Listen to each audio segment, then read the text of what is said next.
shilkan baabuur oo ka mid ah shilalkii ugu naxdinta badnaa ee ka dhaca magaalada Burco ay ku dhinteen 2 qof halka uu dhaawac ka soo gaadhay ilaa 5 qof oo ka mid ah darawalkii gaadhigani shilkani oo ka dhacay wadada tagta jaamacadda Burco ayaa ahaa mid aad ay uga naxeen dadweynaha Burco isla markaasna ay ku geeriyoodeen 2 ka mid ah ardayda jaamacadda Burco oo markaas ka soo ruuxay jaamacadda Burco isla markaasna la socday gaadhigani oo ahaa nooca loo yaqaan duqaanta ee ka dhex shaqeysa magaalada Burco inta badan ay adeegsadaan ardayda jaamacadaha iyo dadka gaarka uga baahda suuqa agaasimaha cisbitaalka Burco Dr. Carabeyta oo u waramay qaar ka mid ah warbaahinta ayaa ka warbixiyay tirada dhaawaca iyo dhimashada ee xalay la keenay cisbitaalka iyo sida ay ula tacaaleen xaaladooda dadkaasi dhaawaca ah markii ardayda jaamacadda ka soo ruuxday jaamacadda waxa soo qaaday gaari yar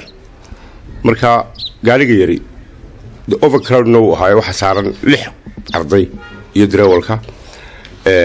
annaga marka dhaawacii baan loo keenay dhaawacna loo keenay waxay ahaayeen 5 markaa laba xaaladoodu aad iyo aad bay u xumayd oo waxa ahaa dhaawac madaxa dhaawacoodu marka isbitaalkan ma joogay anigu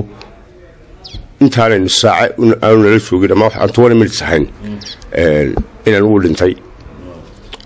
ardaygii inankii kale hawsh baanu ka qabanay annagu aad iyo aad ugu dadaalayna isna qadarka ku dhacay isna uu laga dhintay dhaawacyada kale badankoodu way fududaayeen maamulka gobolka Togdheer taliyaasha booliska iyo militariga madaxa wasaaradda waxbarashada iyo qaar ka mid ah odayaasha magaalada oo ugu waramayay warbaahinta xafiiska maamulka gobolka Togdheer ay tacsi u direen qoyskii iyo guud ahaanba qaranka ay wax u baranayeen ardaydani ku geeriyooday shilkani baabuur iyagoona caafimaad ugu duceeyay ardaydii kale ee ku dhaawacmay shilkani si tiiraanyale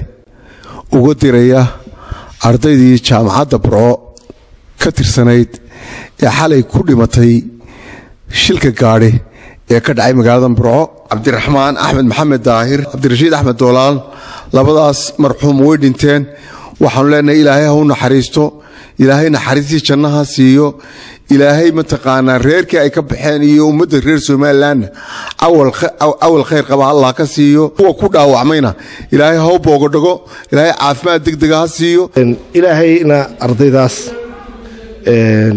jaamiciintaas dee waxay ahaayeen waa rag runtii lagu soo tabcay bay ahaayeen oo jaamacadday ku jireen dee ilaahay baa ka xaystay waana la kala dambaynaya waana la kala horeynayaa uune dee cid baaqi noqonaysa ma jirto waxaanu tacsi u diraynaa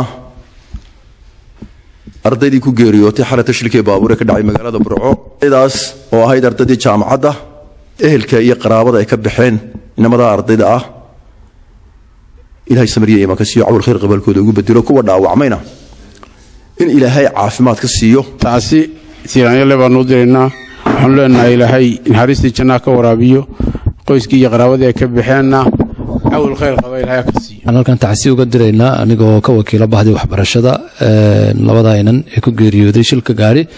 waxaan leenahay ilaahay samariye iimaan haynaga siiyo dhamaanteen gaar ahaan ehelkoodii iyo qaraabadoodii iyo ardaydii kale ay maaragtay isku ahaayeen lodka ahaayeen ama isku jaamacad ahaayeen ama isku galaaska ahaayeen halkan tacsiin tiiraayal baan uga diraya waxaan leeyahay ilaahay samiriye iimaan haynaga siiyo iyagana waxaan ilaahay u weydiinaynaa inuu jannadii firdowsa uu ka waraabiyo ilaahay u naxariisto inagana caawil khayr qaba inuu ugu bedelo tacsideynayna tacsi tiiraanyale waalidiintii dhashay oo aad ugu soo tacabtay aad iyo aad baan uga tacsiyadeynaynaa